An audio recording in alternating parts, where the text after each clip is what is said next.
എന്റെ പ്രിയപ്പെട്ട സഹോദരങ്ങൾ, അള്ളാഹുവിന്റെ ഔലിയാക്കന്മാർ, നാം അവരെ ആദരിച്ചാൽ, അവരെ ബഹുമാനിച്ചാൽ, അവരെ സ്നേഹിച്ചാൽ ആ സ്നേഹം തിരിച്ചു കിട്ടുവോ? ഈ സദസ്സിലിരിക്കുന്ന നിങ്ങൾ ഓരോരുത്തരും അത് അനുഭവിച്ചു കൊണ്ടിരിക്കുന്നവരല്ലേ? എന്നെക്കാലം അറിവ് നിങ്ങൾക്കുണ്ടല്ലോ, ആ ഉപ്പയുമായി വല്ലാത്ത ഒരു ബന്ധം നിങ്ങൾക്കുണ്ടല്ലോ.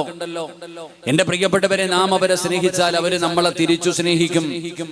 പക്ഷെ നാം മനസ്സിലാക്കേണ്ട കാര്യം, അവരാരാണെന്ന് നമ്മൾ മനസ്സിലാക്കുന്നില്ല. അവരാരാണെന്ന് നമ്മൾ മനസ്സിലാക്കി കഴിഞ്ഞാൽ നമ്മുടെ ജീവിതത്തിൽ മാറ്റം വരിക. ഇപ്പൊ നിങ്ങൾ നോക്കിക്കുക മക്കാമിലേക്ക്. എന്റെ പ്രിയപ്പെട്ട സഹോദരങ്ങളെ, നമ്മളിപ്പോ ആ ഖബറിന്റെ ചാരത്ത് ചെല്ലുമ്പോൾ ആണുങ്ങളും പെണ്ണുങ്ങളും എല്ലാം അവരിങ്ങനെ കയറുന്നു, സിയാറത്തുകൾ ചെയ്യുന്നു. വേണമെങ്കിൽ അതിന്റെ സൈഡിലെ പടിയിൽ തന്നെ ഇരുന്നു കൊണ്ട് ഫോൺ വിളിക്കും, അവിടെ ഇരുന്നു കൊണ്ട് തമാശ പറയും, അവിടെ ഇരുന്നു കൊണ്ട് രാഷ്ട്രീയം പറയും. നമുക്കൊരു ഭയം തോന്നുന്നില്ല, നമുക്കൊരു പേടി തോന്നുന്നില്ല. അള്ളാഹുവിന്റെ ഔലിയാക്കന്മാരുടെ ഖബറിന്റെ ചാരത്ത് പോകുമ്പോൾ സ്ഥിരമായി പോയി നമുക്കങ്ങ് അതിനോടുള്ള ഒരു ഭയം നഷ്ടപ്പെട്ടു പോവുകയാണ്. എന്തുകൊണ്ടാ സഹോദര നമ്മൾ ചിന്തിക്കാത്തത്? എന്താ? ആ കിടക്കുന്നത് സാധാരണ ഒരാളല്ലല്ലോ. ആ മക്കാമിന്റെ അകത്ത് കിടന്നുറങ്ങുന്നതും ഒരു സാധാരണ ആളല്ലല്ലോ. എന്തിനാ ഒരു സാധാരണ ഖബറിന്റെ ചാരത്ത് പോകുമ്പോ പോലും നമ്മൾ എന്തെല്ലാം കാര്യം ശ്രദ്ധിക്കേണ്ടവരാ? എന്റെ പ്രിയപ്പെട്ടവർ, ഇവിടെ എത്രയോ ഖബറുകൾ കാണുന്നു. ഏറ്റവും കുറഞ്ഞതൊരു ഖബറാണെന്നുള്ള ബോധം പോലും നമുക്കില്ലാതെ പോവുകയാ. ഒരു സാധാരണ ഒരു മനുഷ്യന്റെ ഖബറിന്റെ ചാരത്ത് പോകുമ്പോ പോലും നമ്മൾ എത്രത്തോളം ഭയപ്പെടണം, എത്രത്തോളം നമ്മൾ പേടിക്കണം. മഹാനായ സയ്യിദുനാ ഉമർ ഇബ്നു മഹാനായ സയ്യിദുനാ ഉസ്മാൻ ഇബ്നു അഫ്ഫാൻ റളിയല്ലാഹു തആല അൻഹു തന്റെ ജീവിതത്തിൽ ഏറ്റവും കൂടുതൽ കരഞ്ഞത് എപ്പോഴാം? നരകം കേൾക്കുമ്പോഴല്ല, മരണം കേൾക്കുമ്പോഴല്ല, മസ്റയെ കുറിച്ച് പറയുമ്പോഴല്ല. ജീവിതത്തിൽ ഏറ്റവും കൂടുതൽ കരഞ്ഞത് ഖബറിനെ കുറിച്ച് പറയുമ്പോഴാ. ഖബർ കാണുമ്പോഴാണ് ഉസ്മാൻ റളിയല്ലാഹു തആല അൻഹുവിന്റെ കണ്ണിലൂടെ കണ്ണുനീരൊഴുകുന്നത്. എന്റെ പ്രിയപ്പെട്ട ചെറുപ്പക്കാരാ, അല്ലാഹുവിന്റെ ഔലിയാക്കന്മാരുടെ മഖാബകളുടെ പരിസരങ്ങളിൽ പോയിരുന്ന് തമാശ പറയുന്നവർ, അവിടെ പോയി നിന്നുകൊണ്ട് വെറുതെ സമയം പാഴാക്കി കളയുന്നവര്, അവിടെ നിന്ന് മൊബൈലിൽ കളിക്കുകയാണ്, രാഷ്ട്രീയം പറയുകയാണ്, കുടുംബകാര്യം പറയുകയാണ്. അതൊരു ഖബറാണെന്നുള്ള ബോധം നിനക്കില്ലാതെ പോകുന്നല്ലോ. അല്ലാഹുവേ, ഖബറിനെ കുറിച്ച് പറയുന്നത് കേട്ടാൽ, ഖബറെന്നു കേട്ടാൽ തൽക്ഷണം ഞെട്ടേണ്ടതാ, കണ്ടാലുടൻ വാ വിട്ടു നീ കരയേണ്ടതാ. മേടയ്ക്കു പകരം മാളമാ സുബ്ഹാനാ റബ്ബി, അതിൽ കിടക്കേണ്ടതാ നസുമാനാ. ഇതൊക്കെ ചിന്തിച്ചു നീ കരയുക സോദരാ, എങ്കിൽ സുറൂറായി നീ കടക്കും മറുകരാ. ഖബറിനെ കുറിച്ച് പറയുന്നത് കേട്ടാലേ പേടിക്കണമെന്നാണ്. ഖബറിനെ കുറിച്ച് പറഞ്ഞാൽ, ഖബറിനെ കുറിച്ച് പറയുന്നത് കേട്ടാൽ, വാപ്പാ നീ ഭയക്കണേ, വാപ്പാ നീ പേടിക്കണേ ചെറുപ്പക്കാരാ. അവിടെ നിന്ന് പറയുകയാണ്, ഖബർ കണ്ടാ കരയണേ, ഖബർ കണ്ടാ കരയണേ. എന്റെ പ്രിയപ്പെട്ട സഹോദരാ, ഖബർ കണ്ടാ കരയുന്നതാരാ? ഖബറിനെ കുറിച്ച് പറഞ്ഞാ പേടിക്കുന്നതാരാ? എന്റെ പ്രിയപ്പെട്ടവരെ, ഖബർ കുഴിക്കുന്നവൻ പോലും മുണ്ട് മടക്കി കുത്തി വീടിയും വലിച്ച് തമാശ പറഞ്ഞുകൊണ്ടാണ് ഖബർ കുഴിക്കുന്നത്. ഖബർ കുഴിക്കുന്നവന് കരയാറില്ല, മണ്ണ് വെട്ടിക്കോരുന്നവന് കരയാറില്ല, മയ്യത്തിറക്കി വെക്കുന്നവന് കരയാറില്ല, പലക നിരത്തുന്നവന് കരയാറില്ല, മണ്ണ് വെട്ടിയിടുന്നവന് കരയാറില്ല, ചെടി നടുന്നവന് കരയാറില്ല, വെള്ളമൊഴിക്കുന്നവന് കരയാറില്ല, ആ ഖബർ സിയാറത്തിന് പോകുന്നവനും കരയാറില്ല. എന്തുകൊണ്ടാണ് കരച്ചൽ വരാത്തത്? ഖബർ കുഴിക്കുന്ന സഹോദരാ, നിനക്ക് പേടി വരാത്തതിന്റെ കാരണം എന്തെന്നറിയുമോ? നിനക്കറിയാഞ്ഞിട്ടാ, ഖബറിനെ കുറിച്ച് നിനക്ക് വിവരമില്ലാഞ്ഞിട്ടാ. ലൗലം യഅലമു മാ യഅതീഹി ബഅദൽ മൗത്ത് മാ അകില അകില വലാ ശരിബ സുറുബാ ഇല്ലാ വഹുവ യബ്കീ വയദ്രിബു അലാ സ്വദിരി. അല്ലാഹുവിന്റെ പ്രവാചകൻ അവിടെന്ന് പറയുകയാണ്, ഖബറിനകത്ത് കിടക്കുന്ന ഒരു മനുഷ്യന്റെ അവസ്ഥയെ കുറിച്ച് അങ്ങാണം നീ അറിഞ്ഞിരുന്നെങ്കിൽ, ആ ഖബറിനകത്ത് കിടക്കുന്ന ഒരു മനുഷ്യന്റെ അവസ്ഥയെ കുറിച്ച് നിങ്ങൾ ആരെങ്കിലും അറിഞ്ഞിരുന്നെങ്കിൽ, കഴിക്കാൻ ഭക്ഷണമെടുത്തു, കുടിക്കാൻ വെള്ളമെടുത്തു, അത് കഴിക്കുന്നതിന് മുമ്പ്, അത് കുടിക്കുന്നതിന് മുമ്പ്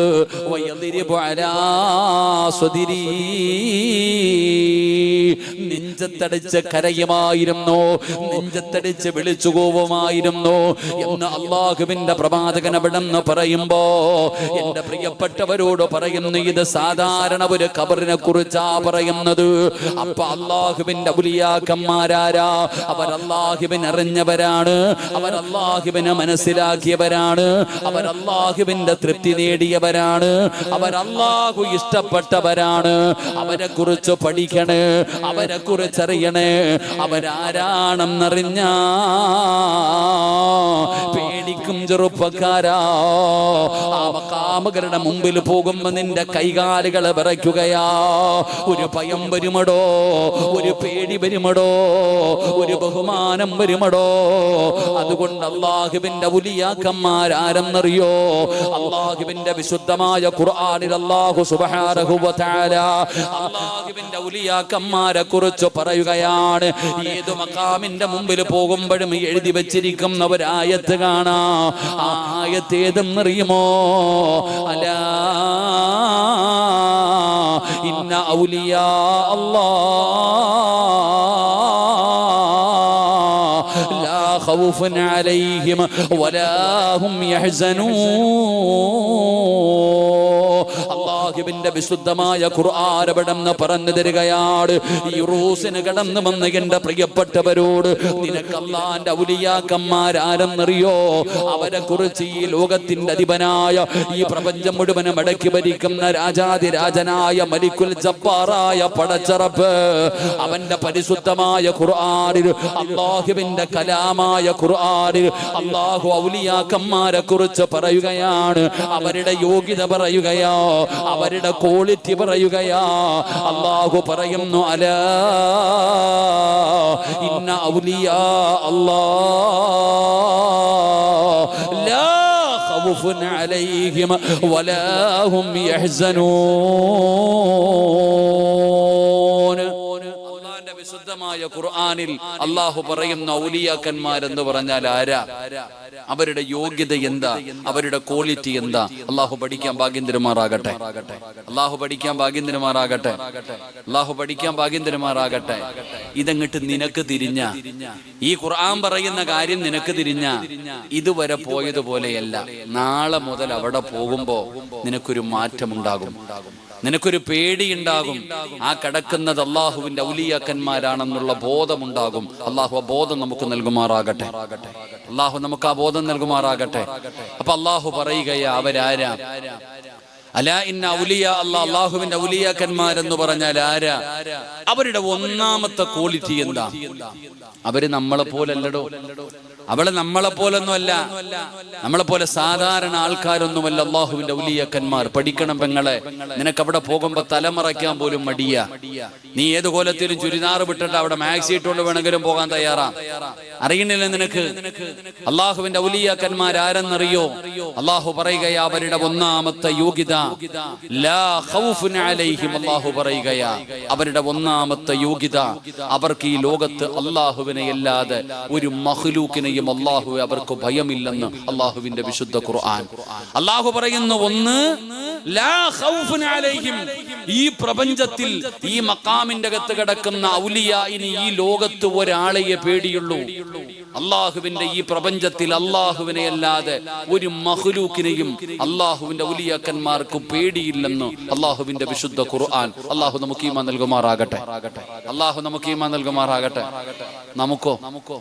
ഔലിയാക്കന്മാർക്ക് അല്ലാഹുവിനെ അല്ലാതെ വേറെ ആരെയും ഭയമില്ല. നമുക്ക് അല്ലാഹനെ ഒട്ടും പേടിയില്ല. പേടിയില്ല, ബാക്കി സർവ്വതിനെയും നമുക്ക് പേടിയാ. അള്ളാഹു ഈമാൻ തരുമാറാകട്ടെ. അവരും നമ്മളും തമ്മിലുള്ള വ്യത്യാസം, അവർക്ക് അള്ളാനെ മാത്രം പേടി, വേറെ ആരെയും അവർക്ക് ഭയമില്ല. നമുക്ക് അള്ളാനെ പേടിയില്ല. നമുക്ക് അള്ളാ ആരാന്ന് പോലും അറിയത്തില്ല, പിന്നല്ലേ പേടി. താടിയും തഴമ്പും തൊപ്പിയായിട്ട് ഇങ്ങനെ നടക്കാം. മുസ്ലിമാ 40 കൊല്ലം സുജൂദ് ചെയ്തിട്ടുണ്ട്, ഞാൻ 10 ഹജ്ജ് ചെയ്തിട്ടുണ്ട്, ഉംറ ചെയ്തിട്ടുണ്ട്. മുസ്ലിമേ, ഞാൻ നിന്നോട് ചോദിക്കട്ടെ, ഒരു അമുസ്ലിമായ സഹോദരൻ നിന്നോട് ചോദിക്കുന്നു, കൂടെ പണിക്ക് വരുന്നവനാ, നിന്നോട് ചോദിക്കുന്നു അള്ളാ എന്ന് പറഞ്ഞാൽ ആരാ, എനിക്കൊന്ന് പറഞ്ഞതാ. തൊഴിലുറപ്പ് പണിക്കിന് പോകുമ്പോ രശ്മി ചേച്ചി ആമിനാത്താട് ചോദിക്കുക, കുറെ കാലായിട്ട് ഇങ്ങനെ നടക്കല്ലേ, ആമിനാത്താടത്ത് എല്ലാരും കൊതിയുന്നുണ്ടെങ്കിൽ പറയുമ്പോ രശ്മി ചേച്ചി ചോദിക്കുന്നു, ആമിന അള്ളാന്ന് പറഞ്ഞ ആരാ, എനിക്കൊന്ന് പറഞ്ഞതാ. ആമിനാത്തങ്ങിട്ട് തുടങ്ങും, കാക്ക നിന്റെ അടുത്ത് ചോദിക്ക, അള്ളാന്ന് പറഞ്ഞ ആരാ, നിനക്ക് എന്നാ അറിയാൻ കാക്ക, 40-50 കൊല്ലം മുസ്ലിമാണെന്ന് പറഞ്ഞ നീ അങ്ങോട്ട് തുടങ്ങും, അള്ളാ എന്ന് പറഞ്ഞ ഈ ലോകം പടച്ചതല്ല, എന്നെ പടച്ചതല്ല, തിന്നാൻ തരുന്നവനല്ല, മരിപ്പിക്കുന്നവനല്ല, സർവ്വതും തീരുമാനിക്കുന്നവനല്ല. സ്റ്റോക്ക് കഴിഞ്ഞു, അള്ളാഹു ഈമാൻ തരുമാറാകട്ടെ. ഇതിനപ്പുറത്ത് എന്തുണ്ട് കാക്ക നിനക്ക്? ഞാൻ ചോദിക്കുന്നത്, എന്റെ വഴുത് കേൾക്കുമ്പോ നിങ്ങൾ വിചാരിക്കും ഇവൻ എന്താടാ ഞങ്ങളെ കുറ്റം പറയണത്. ഞാൻ നിങ്ങളാരെയും പറയല്ല. ഞാൻ ആദ്യമേ പറഞ്ഞേക്കാം, നിങ്ങളെ ഒറ്റ ഒരെണ്ണത്തിന് നന്നാക്കാനല്ല ഞാൻ വഴുത് പറയുന്നത്. ഞാൻ വഴുത് പറയുന്നത് എനിക്ക് നന്നാകാൻ വേണ്ടിയാ. അള്ളാഹു എന്നെ ഒന്ന് നന്നാക്കി തരുമാറാകട്ടെ. എടാ, കരുണയില്ലാത്ത മനുഷ്യന്മാർ ഇത്രയും പേര് ഇവിടെ ഇരിക്കുന്നു, 40 പേര് കൂടുതലുണ്ട്. ഏതെങ്കിലും ഒരാളുടെ ആമി മതി ഞാൻ രക്ഷപ്പെടാൻ. അള്ളാഹു എന്നെ നന്നാക്കി തരുമാറാകട്ടെ. ഒരു നല്ല ആമീൻ പറയടോ, ഞാൻ രക്ഷപ്പെട്ടെ. അല്ലാതെ പത്തനാപുരത്തുനിന്ന് ഞാൻ വരണോ നിങ്ങളെ നന്നാക്കാൻ? ഞാൻ വരണോ നിങ്ങളെ നന്നാക്കാൻ? ഈ ഉസ്താദ്മാര് പോരെ. ഞാൻ തലകുത്തി കടന്ന ഈ ഇരിക്കണ ഉസ്താദിനെ പോലെ പറയും. ഒരു പള്ളിയിലൊക്കെ ഇരിക്കണമെങ്കിൽ സാധാരണ ഇരിക്കാൻ പറ്റുമോപ്പ? ഒരു പള്ളിയിൽ ഒരു വെള്ളിയാഴ്ച തന്നെ ഇരുന്നാ വലിയ പുണ്യം. എടാ, ഒരാഴ്ച ഒരു പള്ളിയിൽ ഖത്തീബായിരിക്കണമെങ്കിൽ പടച്ചവനെ എന്താന്നറിയാം, 40 കൊല്ലം ഇവിടെ ഇരിക്കുന്നുണ്ടെങ്കിൽ അള്ളാഹുവേ സ്വർഗം കൊടുക്കണം പടച്ചവനെ. അത്രയ്ക്ക് നിങ്ങൾക്ക് അറിയാഞ്ഞിട്ടാടോ ഒരു പള്ളിയിലൊക്കെ ഇരിക്കാന്ന് വെച്ചാ പടച്ചവനെ. പണ്ടത്തെ കാലമൊന്നല്ല, ഇപ്പൊ പിന്നെ ടെസ്റ്റാ. ഉസ്താദ് വരണം, പ്രസംഗം കൊള്ളാൻ നോക്കണം, ഖുർആൻ പാരായണം കൊള്ളാൻ നോക്കണം, എന്തൊക്കെ നോക്കണം. ഉസ്താദിനോട് പറയും വെള്ളിയാഴ്ച വരാൻ ടെസ്റ്റിന്. പടച്ചവൻ എന്നിട്ട് ഉസ്താദിന്റെ ഒന്ന് ഇമാമത്തേക്ക് ഉസ്താദ് ആരാ? ഫാത്തിഹ നേരെ ഓതാൻ അറിയാത്തവനാ പുറകിൽ നിന്നിട്ട് ടെസ്റ്റ് ചെയ്യുന്നത്. അത് പോട്ടെ, അള്ളാഹു കാത്തിരിക്കുമാറാകട്ടെ. ഏതാ ഞാൻ ചോദിക്കട്ടെ, ഉസ്താദിന് ടെസ്റ്റിങ് എന്നും അങ്ങനെ കാലം, എല്ലാം ടെസ്റ്റിങ്ങിന്റെ കാലമാ. ഉസ്താദ് വഴുത് ഇംഗ്ലീഷ് പറയുന്നുണ്ടോ, വിദ്യാഭ്യാസം എത്ര ഉണ്ട്? ആ ഉസ്താദ് ഒന്ന് ഇമാമത്ത് നിൽക്ക് എന്നിട്ട് പറയും പുറകെ നിൽക്കാ പോരാ. ഈ കാക്കാനെ വിളിച്ചിട്ട് കാക്ക നീ ഒന്ന് ഫാത്തിഹ ഓതിക്കേക്കാം. ഒരായത്തിന്റെ അർത്ഥം പ്രൊഫസറുണ്ട്. അല്ലാഹു അലം. എനിക്ക് ഇവിടുത്തെ പ്രസിഡന്റിനെ അറിയത്തില്ല, സെക്രട്ടറി അറിയത്തില്ല, എന്നെ വിളിച്ചതാരാന്ന് പോലും എനിക്കറിയില്ല. ഇവിടെ വന്നപ്പോഴേ ഈ ചങ്ങാതിയാന്ന് മനസ്സിലായി. എന്റെ ചങ്ങായി പോയാ ഒരാള് അല്ല, എനിക്ക് വേറെ ആരെയും അറിയത്തില്ല. അള്ളാഹു നോക്കി മന്ദിരമാറാകട്ടെ. എന്നെ സാധാരണ ഒരു പള്ളിയിൽ ഒരിക്കലേ വിളിക്കത്തുള്ളൂ, പിന്നെ വിളിക്കാറില്ല. എന്നെ ഒരു കമ്മിറ്റിക്കാര്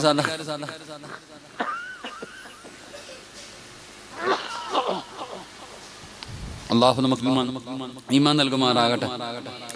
എന്റെ പ്രിയപ്പെട്ട സഹോദരങ്ങളെ, നമ്മൾ മനസ്സിലാക്കേണ്ടത് അള്ളാഹിനെ കുറിച്ച് നമുക്ക് എന്തറിയാം? നമുക്ക് അള്ളാഹിനെ കുറിച്ചൊന്നും അറിയില്ലടോ. അപ്പൊ ഞാൻ പറഞ്ഞത് എനിക്കും അറിയത്തില്ല. അള്ളാഹു പഠിക്കാൻ ഭാഗ്യം തരുമാറാകട്ടെ. അള്ളാഹു പഠിക്കാൻ ഭാഗ്യം തരുമാറാകട്ടെ. അള്ളാഹു എന്നെ നന്നാക്കി തരുമാറാകട്ടെ. ഞാൻ ഈ തുണി എന്റെ ചുമലിൽ കിടക്കണ ഈ ഷാള് ഞാൻ കഴുകിയാൽ ആദ്യം വെളുക്കുന്നത് ഷാളല്ല, കഴുകുന്നവന്റെ കയ്യാ. ആദ്യം കയ്യാ വെളുക്കേണ്ടത്. അള്ളാഹു എന്റെ ഹൃദയം അള്ളാഹു വെളുപ്പിച്ച് തരുമാറാകട്ടെ. എനിക്ക് നിങ്ങളെ ഒന്നും നന്നാക്കാൻ സമയമില്ല. എനിക്ക് പേടിയാടോ, സത്യം പറഞ്ഞാൽ എനിക്ക് വല്ലാത്ത പേടിയാ. വഴുത് പറച്ചിലൊക്കെ നിർത്തണമെന്ന് ഇങ്ങനെ തോന്നുന്നു. കാരണം ചില ഉസ്താദന്മാരുടെ വഴുത് കേട്ടാ ഏതു കുടിയന് നന്നാവും. കള്ളും കുടിച്ച് കഞ്ചാവ് അടിച്ച് മയക്കുമരുന്ന് ഉപയോഗിച്ച് കിടക്കണവും പോലും ചില ഉസ്താദന്മാരുടെ വഴുത് കേട്ടാൽ നന്നാകും. ഒരു ചരിത്രം പറയുന്നത്, നാളെ അള്ളാഹുവിന്റെ പരലോകത്തൊരു കുടിയനെ കൊണ്ടുവരും. ആ കുടിയനെ കൊണ്ടുവന്നിട്ട് അള്ളാഹു സുബ്ഹാനഹു വ തആല വിചാരണയൊക്കെ നടത്തിയിട്ട് ആ ചങ്ങാതിയോട് പറയും, നീ പൊക്കോളാം, നിനക്കെല്ലാം പുറത്തു വന്നിരിക്കുന്നു, സ്വർഗത്തിൽ പൊക്കോളാൻ. ആ കള്ളുകുടിയനായ മനുഷ്യൻ ഇങ്ങനെ സ്വർഗത്തിലേക്ക് പോവാ. ആ കള്ളുകുടിയനായ മനുഷ്യൻ ഇങ്ങനെ സ്വർഗത്തിലേക്ക് പോകുമ്പോ ഇവൻ വഴുത് പറയണത് കേട്ട് നന്നായി എന്ന് പറഞ്ഞ ആ ഉസ്താദിനെ നരകത്തിലോട്ട് കൊണ്ടുപോവാ. ഇവനൊരു ഉസ്താദിന്റെ വഴുത് കേട്ടിട്ടല്ലേ നന്നായ കള്ളുകുടിയൊക്കെ നിർത്തിയേ. ആ ഉസ്താദിനെ മലക്കുകൾ പെടലിക്ക് കൊടുത്തോണ്ട് നരകത്തിൽ കൊണ്ടുപോകുന്നുണ്ട്. ഈ ചങ്ങാതി ചോദിച്ചു, നിക്കടോ ഉസ്താദേ, നിങ്ങളുടെ വഴുത് കേട്ടിട്ടാ ഞാൻ കള്ളുകുടി നിർത്തിയത്, ഞാൻ നന്നായത്, എനിക്ക് സ്വർഗവും ഉസ്താദ് നിങ്ങൾക്ക് നരകം, ഇതെന്താ ഇങ്ങനെ? ഉസ്താദ് നിങ്ങൾക്ക് നരകോ? അപ്പൊ ഉസ്താദ് പറയുന്നൊരു മറുപടി ഉണ്ട്, എടാ ചങ്ങാതി, എനിക്ക് വഴുതു പറയണ സ്വഭാവം മാത്രമേ ഉള്ളൂ, പറയുന്നത് ഞാൻ ചെയ്യാറില്ലായിരുന്നു. അള്ളാഹു കാത്തിരക്ഷിക്കുമാറാകട്ടെ. മൈക്കിട്ടുമ്പോ ഞാനിങ്ങനെ നിസ്കരിക്കണം, നോമ്പ് പിടിക്കണം, ഖുർആൻ ഓതണം, പെങ്ങളെ തലമറക്കണം, സക്കാത്ത് കൊടുക്കണം, TV കാണരുത്, സിനിമ കാണരുത്, പറച്ചില് മാത്രമേ ഉള്ളൂ. ആമിനത്തെ എന്റെ മൊബൈല് നിറയെ സിനിമയാണെങ്കിൽ പിന്നെ എന്ത് വഴുത്? ഞാൻ ഈ വഴുതും പറഞ്ഞിട്ട് പോയി സുബഹി നിസ്കരിക്കാതെ കടന്നു ഉറങ്ങിയ എന്നാ വഴുത്? അള്ളാഹു നമ്മളെ കാത്തിരക്ഷിക്കുമാറാകട്ടെ. അള്ളാഹു നമ്മളെ ഒക്കെ നന്നാക്കി തരുമാറാകട്ടെ. അതാ പേടി. കാരണം അള്ളാഹു നോക്കുന്നത് വഴുത് കഴിയുമ്പോ ഈ വന്നിരിക്കണ എല്ലാരും പറയണം സൂപ്പർ വഴുത്, സൂപ്പർ വഴുതെന്ന് പറയണം. ആ ചിന്തയാണെങ്കിൽ ഈ കൊര കൊണ്ട് ഒരു കാര്യമില്ലടങ്ങായി. ഈ വഴുത് പറയുന്നുണ്ട്, എന്ത് സിറാജിന്റെ വഴുത് കൊള്ളാന്ന് നിങ്ങൾ പറയണം, നല്ല ശബ്ദം, നല്ല വഴുത്, ഇടിപ്പോ ഇടിത്തീ പോലെ, ഇത് പറയണമെന്നുള്ള ഒരു നിയത്തായി എനിക്കെങ്കിൽ അള്ളാടെ മുമ്പിൽ ഒരു ശതമാനം പോലും എന്റെ റബ്ബ് ഈ 2 മണിക്കൂർ കുരച്ചതിനൊന്നും തരൂല. അതാണ് ഇഖ്ലാസ് വേണമെന്ന് പറയുന്നത്.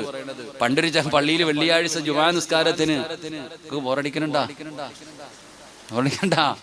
വെള്ളിയാഴ്ച ജുമാ നിസ്കാരത്തിന് ഉസ്താദ് അള്ളാഹയെ കുറിച്ച് പ്രസംഗിക്കാം.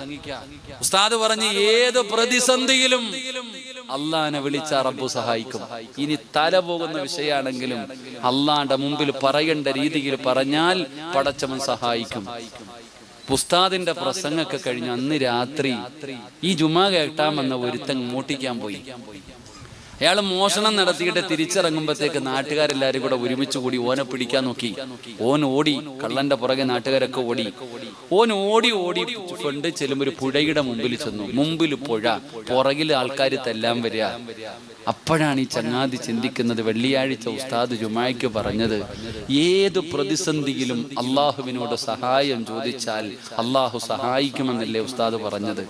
അതുകൊണ്ട് ഈ ചങ്ങാതി രണ്ടും കൽപ്പിച്ചിട്ട് പറഞ്ഞു, അല്ലാ, ഇത്രയും കാലം ഞാൻ ചെയ്തത് തെറ്റാ പടച്ചവനെ, ഇന്ന് നീ എന്നെ രക്ഷപ്പെടുത്തിയ ഇനി മരിക്കണ കാലം വരെ ഞാൻ ചെയ്യൂല. ഇയാള് പടച്ചവനോട് അങ്ങോട്ട് ആത്മാർത്ഥമായിട്ട് അങ്ങോട്ട് പറഞ്ഞു. എന്നിട്ട് പറഞ്ഞു, അല്ലാ എന്നെ രക്ഷപ്പെടുത്തണം, ഞാൻ കാല് വെക്കാൻ പോ വെള്ളത്തിലേക്ക്. ഈ മനുഷ്യൻ ഇതങ്ങോട്ട് പറഞ്ഞിട്ട് വെള്ളത്തിലോട്ട് കാല് വെച്ചിടോ. റോഡിൽ കൂടെ നടന്നു പോണ ഈ ചങ്ങാതി വെള്ളത്തിന്റെ മുകളിൽ കൂടെ നടന്നങ്ങ് പോയി. വെള്ളത്തിന്റെ മുകളിലൂടെ നടന്ന് രക്ഷപ്പെട്ടു പോയി. ഇയാള് പിറ്റേ ദിവസം ഉസ്താദിന്റെ അടുക്ക ചെന്നിട്ട് പറഞ്ഞു, ഖത്തീബ് ഉസ്താദേ, നിങ്ങൾ പറഞ്ഞത് സത്യവാ, അള്ളാഹിനോട് ചോദിച്ച റബ്ബ് സഹായിക്കും. ഇന്നലെ രാത്രി ഇങ്ങനെ ഒരു സംഭവം ഉണ്ടായി. ഉസ്താദ് എല്ലാം കേട്ടിട്ട് ഇങ്ങനെ ഇരുന്നു. പിറ്റേ ദിവസം രാത്രിയായപ്പോ ഉസ്താദും പുഴയുടെ അടുത്ത് പോയി. ഉസ്താദ് പുഴയെടുത്ത് പോയിട്ട്, പടച്ചവനെ അല്ലാ, ഇന്നലെ ഞാൻ പറഞ്ഞു പടച്ചവനെ, അത് കേട്ട് നീ ആ മനുഷ്യനെ സഹായിച്ചു, അല്ലാ എനിക്കൊന്ന് കാണിച്ചു തരണേ അല്ലാ എന്ന് പറഞ്ഞിട്ട് കാലെടുത്ത് വെച്ചത് മാത്രമേ ഓർമ്മയുള്ളൂ. അള്ളാഹു കാത്തിരക്ഷിക്കുമാറാകട്ടെ. ഇവിടെ രണ്ടും തമ്മിലൊരു വ്യത്യാസമുണ്ടോ?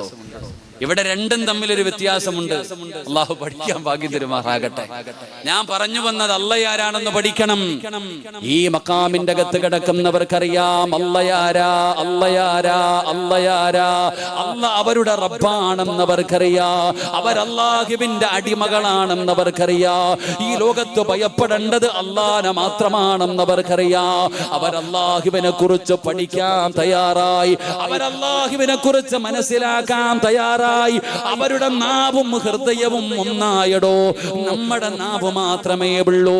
ആരാധനയ്ക്കർഹൻ അല്ലാഹുവല്ലാതെ മറ്റൊരു ഇലാഹില്ല എന്ന് നമ്മൾ പറയുന്നുണ്ടോ. പക്ഷേ നമ്മുടെ ഹൃദയത്തിന്റെ അകത്ത് അല്ല കേറുന്നില്ല. അല്ല കേറിയാ പേടി മാറുമടോ, അല്ലാഹു കേറിയാ ഭയം മാറുമടോ. നിന്റെ നിലപാടും നിന്റെ സർവകാര്യങ്ങൾക്കും മാറ്റം വരികയാണ്. പടച്ചവനെ അള്ളയാരാണെന്ന് മനസ്സിലാക്കിയാൽ പക്ഷേ നമ്മൾ തഴമ്പുള്ളവനും താടിയുള്ളവനും എല്ലാം തികഞ്ഞവനെ പോലെയാണ്. ഖതീബിനോട് പറയുന്ന ഉസ്താദ്, സ്വർഗത്തിലേക്കുള്ള പാസ് എന്റെ പോക്കറ്റിലിരിക്കുകയാ. പലരും അങ്ങനെയാണ് നടക്കുന്നത്. എന്നാൽ എന്റെ പ്രിയപ്പെട്ട സഹോദരാ, വെറുതെ വഅദുകൾ കേട്ടിട്ട് കാര്യമില്ല. ജീവിതത്തിൽ മനസ്സിലാക്കാൻ കഴിയണം പെങ്ങള്. നേരം വെളുത്താ വൈകുന്നേരം വരെ വഅദാണ്. വഅദുകളില്ലാത്ത മൊബൈലുകളില്ല. എല്ലാവരും പ്രഭാഷണമാണോ ഇഷ്ടപ്പെടുന്ന ഉസ്താദിന്റെ വഅദ് കേൾക്കുന്ന പെങ്ങള് കേട്ടിട്ടെന്ത് കാര്യമാ മോള്? എന്റെ പ്രിയപ്പെട്ടവരോട് പറയുകയാണ്, അല്ലാഹുവിന്റെ വിശുദ്ധമായ ഖുർആൻ അല്ലാഹുവിന്റെ വിശുദ്ധമായ ഖുർആൻ. ആ ഖുർആനിൽ അല്ലാഹു സുബ്ഹാനഹു വ തആല ഒരു പെണ്ണിന്റെ ചരിത്രം പറയുകയാണ്. ഒരു പെണ്ണിന്റെ ചരിത്രം പറയുകയാണ്. എന്നിട്ട് അല്ലാഹു പറയുന്നു, ഖിയാമത്ത് നാൾ വരെയുള്ള മുസ്ലിമീങ്ങളോട് നിങ്ങൾ ഈ പെണ്ണിനെ കണ്ടുപഠിക്കണേ. വിശ്വാസത്തിന്റെ വിഷയത്തില് നിങ്ങൾ ഈ പെണ്ണിനെ പോലെ ആകണേ എന്ന് അല്ലാഹു സുബ്ഹാനഹു വ തആല ഖുർആനിൽ ഒരു പെണ്ണിന്റെ ചരിത്രം പറഞ്ഞിട്ട് പറയുകയാ. ആ പെണ്ണാരാണെന്നറിയുമോ? ഏതെങ്കിലും ഒരു പ്രവാചകന്റെ ഭാര്യയല്ല, ഒരു പ്രവാചകന്റെ ഉമ്മയല്ല, ഒരു പ്രവാചകന്റെ മകളല്ല. പെങ്ങളെ, നിന്നെ പോലെ ഒരു സാധാരണ പെണ്ണ്, നിന്നെ പോലെ ഒരു സാധാരണ പിതാവിന്റെ മകളായ ഒരു പെണ്ണിനെ കാണിച്ചിട്ട് അല്ലാഹു പറയുന്നു, ഖിയാമത്ത് നാൾ വരെയുള്ള മുസ്ലിമേ, നിങ്ങൾ വിശ്വാസത്തിന്റെ വിഷയത്തില് ഈ പെണ്ണിനെ നിങ്ങൾ കണ്ടുപഠിക്കടേ. ഏത് പെണ്ണാണെന്നറിയോ? ഏത് പെണ്ണാണെന്നറിയോ? ജീവിതത്തിൽ ഒരേ ഒരു വഅദേ കേട്ടിട്ടുള്ള ഉമ്മ, ജീവിതത്തിൽ ഒരേ ഒരു പ്രഭാഷണം കേട്ട പെണ്ണാട്. ആ പ്രഭാഷണം ആ പെണ്ണിന്റെ ഹൃദയത്തിന്റെ അകത്ത് തറയ്ക്കുകയാണ്. ആ പ്രഭാഷണം മനസ്സിലാകേണ്ട രീതിയിൽ മനസ്സിലാക്കുകയാണ്. ആ പ്രഭാഷണം കേട്ട് കഴിഞ്ഞപ്പോ അവർക്ക് ഹൃദയത്തിന്റെ അകത്തേക്ക് അല്ലാഹ് ആരാണെന്ന് കേറുകയാണ്. ആരാണ് ആ പെണ്ണെന്നറിയോ? ആരുടെ വഅദാണ് കേട്ടതെന്നറിയോ? മഹാനായ കലീമുല്ലാഹി മൂസാ നബി അലൈഹിസ്സലാം. മൂസാ നബി അലൈഹിസ്സലാമിനോട് അല്ലാഹു സുബ്ഹാനഹു വ തആല അവിടെന്ന് പറയുന്നു, മൂസാ, ഇസ്ലാമിന്റെ ഏറ്റവും വലിയ ശത്രുവായ ഫിർഔനിന്റെ കൊട്ടാരത്തിന്റെ അകത്ത് പോയിട്ട് നീ വഅദ് പറയണേ മൂസാ. അല്ലാഹുവിനെ കുറിച്ച് പറഞ്ഞു കൊടുക്കണം. എവിടെ പോയിട്ട്? ഫിർഔനിന്റെ കൊട്ടാരത്തിന്റെ അകത്ത് പോയിട്ട്. മൂസാ നബിക്ക് ഒറ്റയ്ക്ക് പോകാൻ പേടിയാടോ? അവിടെന്ന് പടച്ചവനെ ഹാറൂൻ എന്ന് പറയുന്ന കൂടപ്പറപ്പിനെയും ചോദിക്കുകയാണ്. അങ്ങനെ ജ്യേഷ്ഠനും അനുജനും കൂടെ പോവുകയാണ്. രണ്ട് സഹോദരങ്ങളും കൂടെ ഞാനാണ് റബ്ബെന്ന് പറഞ്ഞ് നടക്കുന്ന ഫിർഔനിന്റെ കൊട്ടാരത്തിൽ ചെന്നിട്ട് അല്ലാഹുവിനെ കുറിച്ച് പറഞ്ഞു കൊടുക്കുകയാണ്. പടച്ചവനെ, മൂസാ നബി തന്റെ കയ്യിലിരിക്കുന്ന കമ്പ് താഴെയിട്ട് പാമ്പാക്കി കാണിച്ചു കൊടുക്കുകയാ. പ്രകാശിക്കുന്ന വിരല് കാണിച്ചു കൊടുത്തു. ഒരുപാട് ദൃഷ്ടാന്തങ്ങൾ കാണിച്ചു കൊടുത്തു. എന്നിട്ട് പറഞ്ഞു ഫിർഔനിനോട്, നീ അല്ലാഹുവിന്റെ അടിമയാണ്. പടച്ച റബ്ബേ, നമ്മുടെ റബ്ബാണ് അല്ലാഹ്. ആ റബ്ബിന്റെ പ്രവാചകനാണ് ഞാൻ. പടച്ചവനെ, മൂസാ നബി അലൈഹിസ്സലാം അവിടെന്ന് പറയുമ്പോ ഫിർഔന് കളിയാക്കുകയാ, ഫിർഔന് പരിഹസിക്കുകയാ. അവൻ നന്നായില്ലടോ. ദൃഷ്ടാന്തങ്ങൾ കാണിച്ചു കൊടുത്തിട്ടും അവന് വിശ്വസിക്കുന്നില്ലടോ. ഇന്നും അങ്ങനെയുള്ളവരുണ്ടടോ. അവർക്കെന്തെല്ലാം കാണിച്ചു കൊടുത്താലും, അവർക്കെന്തെല്ലാം നമ്മൾ പറഞ്ഞു കൊടുത്താലും അവര് മനസ്സിലാക്കില്ലടോ, അവര് തയ്യാറാകില്ലടോ. പടച്ചവനെ, ഫിർഔൻ അവിടെന്ന് നന്നായില്ല. ആ വഅദ് കേട്ടിട്ട് ഫിർഔനിനൊരു മാറ്റവും ഉണ്ടായില്ല. അവന് പരിഹസിക്കുകയാണ്, അവൻ അവിടെന്ന് കളിയാക്കുകയാണ്, അവൻ അവിടെന്ന് വെച്ചുവെക്കുന്ന മൂസാ, നീ നിന്റെ ആളുമായി വാ, ഞാൻ എന്റെ ആൾക്കാരുമായി വരാ, നമുക്ക് മത്സരിക്കാം മൂസാ. അവന് മൂസാ നബിയെ കളിയാക്കുകയാണ്. പക്ഷേ ആ വഅദ് ചില പെണ്ണുങ്ങൾ കേട്ടു. മൂസാ നബിയുടെ പ്രഭാഷണം ഒരു പെണ്ണ് കേൾക്കുകയാണ്. അവിടെ നിന്ന് രണ്ട് പെണ്ണുങ്ങളാണ് ആ വഅദ് കേട്ടത്. ആ രണ്ട് പെണ്ണുങ്ങൾ ആരാണെന്നറിയോ? ഒന്ന് പടച്ചവനെ, ഫിർഔനിന്റെ കൊട്ടാരത്തിലെ വേലക്കാരിയായ മഹദിയായ മാസിതാ ബീബി റളിയല്ലാഹു തആല അൻഹാ. അറിയുമോ മാസിതയാരാണെന്ന്? സീരിയൽ നടിമാരുടെ പേര് സർവ്വതും ഹൃദയത്തിൽ കൊണ്ടു നടക്കുന്ന പെങ്ങള്. നിനക്കറിയുമോ മാഷിത്തയാരാണെന്ന്? മാഷിത്തയുടെ ചരിത്രം പഠിക്കണം പെങ്ങള്. ഫിർഔനിന്റെ കൊട്ടാരത്തിലെ വേലക്കാരിയാണ് മാഷിത്താ ബീബി റളിയല്ലാഹു തആല അൻഹാ. പടച്ചവനെ, മാഷിത്ത മൂസാ നബിയുടെ പ്രഭാഷണം കേൾക്കുകയാണ്. അവിടുന്ന് പടച്ചവനെ കൊണ്ട് വിശ്വസിക്കുകയാണ്. മൂസാ നബി പറഞ്ഞു, മാഷിത്താ, ആരോടും പറയല്ലേ മാഷിത്താ, ഫിർഔനിന്റെ കൊട്ടാരമാണ് മാഷിത്താ. മാഷിത്ത ബീബി റളിയല്ലാഹു തആല അൻഹ ആരോടും പറയാതെ നടക്കുകയാണ്. വീട്ടിലേക്ക് ചെന്നിട്ട് തന്റെ പ്രിയപ്പെട്ട ഭർത്താവിനെ ദഅവത്ത് ചെയ്ത് മുസ്ലിമാക്കി, തന്റെ മകളെ മുസ്ലിമാക്കി. പഠിച്ചവനെ അവരാരും അറിയാതെ മുസ്ലിമായി ജീവിക്കുകയാ. അപ്പോഴാണ് ഒരു ദിവസം ഫിർഔനിന്റെ മകളുണ്ടല്ലോ, അതാ മുടി ചീകുന്നതിന് വേണ്ടി ചീപ്പെടുക്കുമ്പോ ചീപ്പ് താഴെ വീഴുകയാണ്. മാഷിത്ത ബീബി റളിയല്ലാഹു തആല അൻഹ പറഞ്ഞു,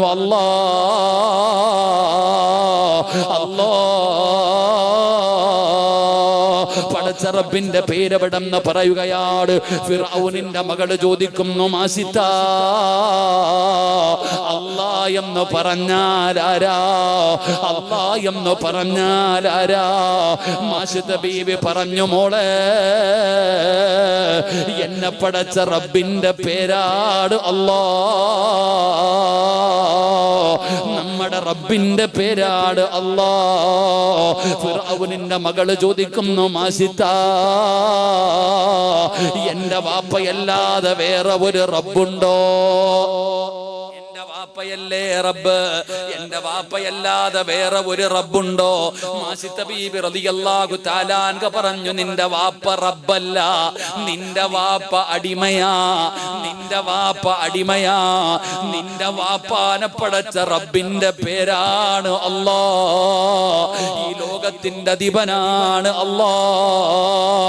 ആ റബ്ബിനെ കൊണ്ട് ഞാൻ വിശ്വസിച്ചിരിക്കുകയാണ്. ആ റബ്ബിനെ കുറിച്ചാണ് മൂസാ നബി ഇവിടെ വന്നിട്ട് വഅദ് പറഞ്ഞത്. ഫിർഔനിന്റെ മകള് ഓടുകയാണ്. പടച്ചവനെ, രാജസിംഹാസനത്തിലിരിക്കുന്ന പിതാവിന്റെ അടുക്കൽ ചെന്നിട്ട് പൊന്നുമോള് ചോദിക്കുന്നു, വാപ്പാ നിങ്ങൾ അടിമയാണോ വാപ്പാ? നിങ്ങളല്ലാതെ ഒരു റബ്ബുണ്ടോ വാപ്പാ? ആ റബ്ബിന്റെ പേര് അല്ലാഹയാണോ വാപ്പാ? ഫിർഔനിന് നാണക്കേടായടോ. ഫിർഔൻ ചോദിക്കുന്നു, നിന്നോട് ഇതാരാണ് പറഞ്ഞു തന്നത്? മാസിത്തയാണ് പറഞ്ഞിരിക്കുന്നത്, മാസിത്തയാണ് പറഞ്ഞു കൊടുത്തിരിക്കുന്നത്. ഫിർഔനിനെ സഹിക്കാൻ കഴിയുന്നില്ലടോ. മാസിത്തയെ പിടിച്ചു കെട്ടിക്കൊണ്ട് വരികയാണ്. എന്നിട്ട് പറഞ്ഞു, മാസിത്ത പുതിയ മതത്തിൽ നിന്ന് പഴയ മതത്തിലേക്ക് തിരിച്ചു വരണം മാസിത്ത. മാസിത്ത ബീബി റളിയല്ലാഹു തആല അൻഹ ഒരു പേടിയുമില്ലാതെ പറയുന്നു, എന്നെ കൊന്നാലും ഞാൻ മതം മാറൂല, എന്നെ നിങ്ങൾ കൊന്നാലും ഞാൻ മതം മാറൂല. പടച്ചവനെ, എല്ലാവരും ഒരു തീരുമാനമെടുക്കുകയാണ്. ഇവരുടെ അഹങ്കാരം കണ്ടോ, ഇവരുടെ ധിക്കാരം കണ്ടോ, അതുകൊണ്ട് ഇനി ഒരാളും മതം മാറരുത്. എല്ലാവർക്കും മാതൃകയാകുന്ന രീതിയിൽ ഒരു ക്രൂരമായ ശിക്ഷ വേണം ഈ പെണ്ണിന് കൊടുക്കേണ്ടത്. പടച്ചവനെ, എന്ത് ചെയ്തെന്നറിയുമോ? ഒരു വലിയ ചട്ടിക്കകത്ത് എണ്ണ തിളപ്പിക്കുകയാ, ഒരു വലിയ ചട്ടിക്കകത്ത് എണ്ണ തിളപ്പിക്കുകയാ. പടച്ചവനെ, മാസിത്ത ബീബി റളിയല്ലാഹു തആല അൻഹ ചോര കുഞ്ഞുമായി അതാ മാസിത്ത ബീബിയെ പിടിച്ചു കൊണ്ടുവരികയാണ്. തിളച്ചു മറിയുന്ന എണ്ണയുടെ മുമ്പിൽ കൊണ്ടുവന്ന് നിർത്തുകയാ. മാസിത്ത മതം മാറുമോ? മാസിത്ത ഞാനാണ് റബ്ബെന്ന് പറ മാസിത്ത. കൊന്നാലും ഞാൻ മതം മാറൂല, കൊന്നാലും നീ റബ്ബാണെന്ന് ഞാൻ പറയൂല. അവസാനം മാസിത്ത ബീവിയുടെ ഭർത്താവിനെ കൊണ്ടുവരികയാണ്. തിളച്ചു മറിയുന്ന എണ്ണയുടെ മുകളിൽ കൊണ്ടുവന്നിട്ട് തലകീഴായി കെട്ടി നിർത്തുകയാണ്. എന്നിട്ട് ചോദിച്ചു, പറമാസിത്ത നിന്റെ ഭർത്താവിനെ കൊന്നുകളയണോ മാസിത്ത? നീ അല്ലാഹുവേ പുതിയ മതത്തിൽ നിന്ന് പിന്തിരിയുമോ? മാസിത്ത പതറുന്നില്ല, മാസിത്ത തീരുമാനത്തിൽ നിന്ന് മാറ്റം വരുത്തുന്നില്ല. തന്റെ പ്രിയപ്പെട്ട ഭർത്താവിനോട് പറയുന്നു, സ്വർഗത്തിൽ വെച്ച് കാണാ, ഷഹീദിന്റെ കൂലിയാണ്. തന്റെ പ്രിയപ്പെട്ട ഭർത്താവിനെ തിളച്ചു മറിയുന്ന എണ്ണയ്ക്കകത്തിട്ട് കരിക്കുകയാണ്. കണ്ണിന്റെ മുമ്പിൽ കിടന്ന് കരിഞ്ഞു പെങ്ങളെ.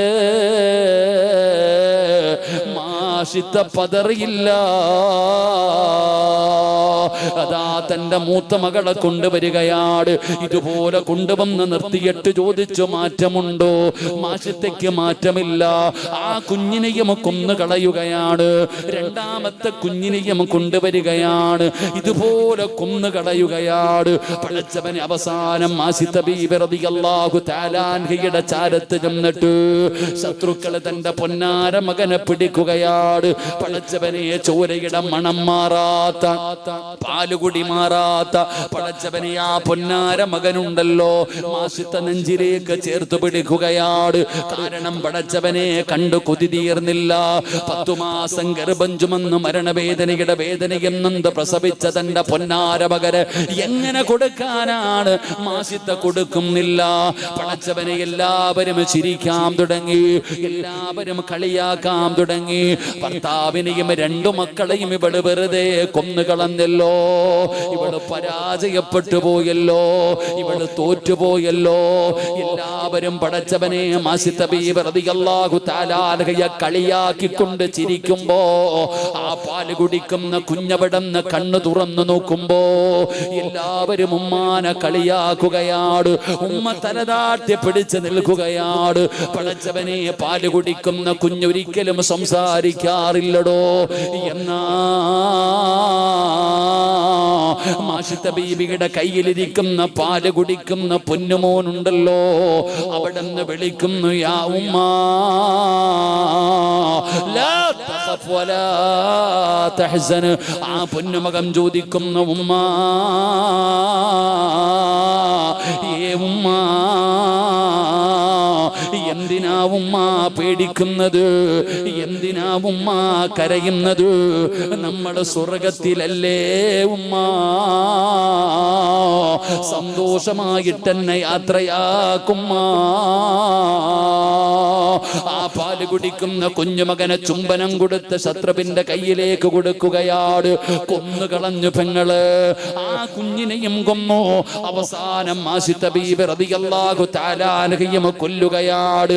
ഒരു കുടുംബത്തെ മുഴുവനും കൊന്നിട്ട് ഫിറഔന് കൊട്ടാരത്തിന്റെ മണിയറയ്ക്കകത്തേക്ക് കയറി ചെല്ലുമ്പോ സാക്ഷാൽ ഫിറഔനിന്റെ ഭാര്യയായ ആസിയ ബീബി റളിയല്ലാഹു തആല അൻഹ ഇതെല്ലാം കണ്ടുകൊണ്ട് നിൽക്കുകയാണ്. ഇതെല്ലാം കണ്ടുകൊണ്ട് നിൽക്കുകയാണ്. ഫിറഔന് ചോദിക്കുന്നു, ആസിയ,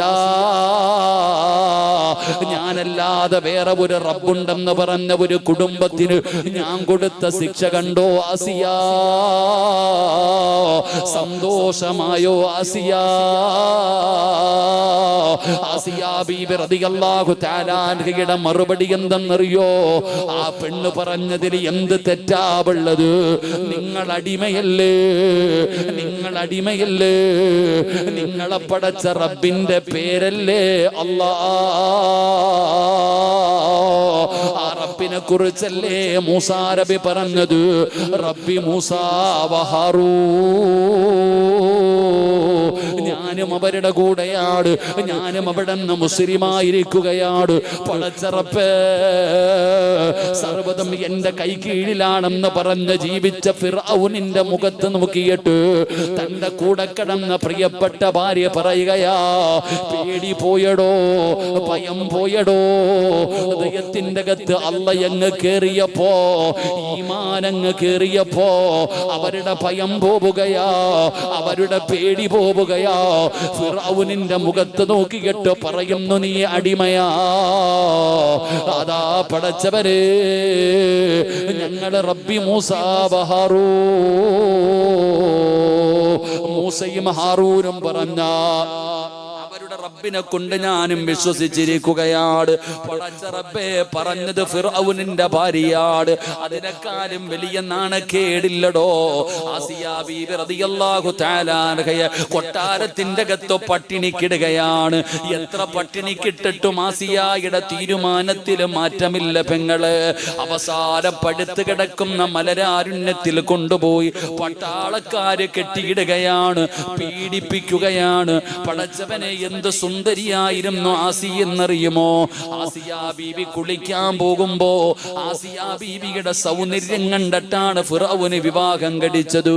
ആസിയ ബീബി എല്ലും തോലുമായി, കണ്ണു കുഴിഞ്ഞു പെങ്ങള്, തൊലിയെല്ലാം കറുത്തുപോയി പെങ്ങള്. അവസാനം ആസിയ ബീബി റളിയല്ലാഹു തആല അൻഹയെ അവിടത്തെ ഗുഹ്യഭാഗത്തേക്ക് കമ്പി കുത്തി ഇറക്കിയിട്ട് കൊല്ലുമ്പോ